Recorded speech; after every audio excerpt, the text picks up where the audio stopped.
It's become clear over the last few hours that Kherson now belongs to the Ukrainians. It's clear also that the Russians have withdrawn.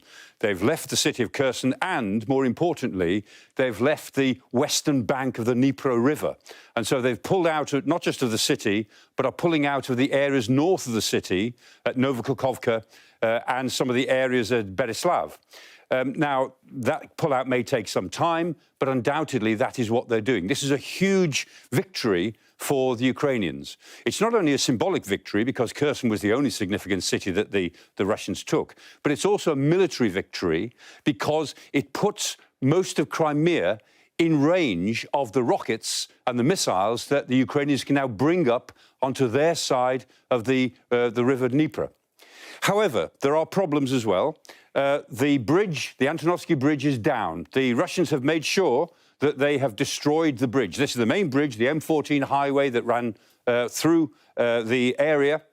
And having damaged the bridge to prevent the Russians using it, the Russians have now taken sections of the bridge down completely so that the Ukrainians cannot use it at all. And that will give the Ukrainians a problem, because as they sit on the western bank of the Dnieper River, the Russians are on the eastern bank, and the Russians will be able to shell Kherson with their artillery. This is exactly what they did in Mariupol. It's what they did in Severodonetsk. It's what they tried to do in Kharkiv. And so in order to stop that happening, the Ukrainians somehow have got to push the Russians at least 30 or 40 kilometers further east.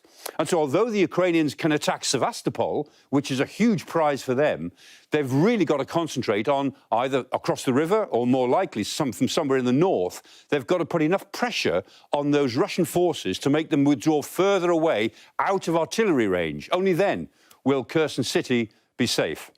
However, the fact is that this is a great day for the Ukrainians, but they'll need a few more great days like this before the business is concluded.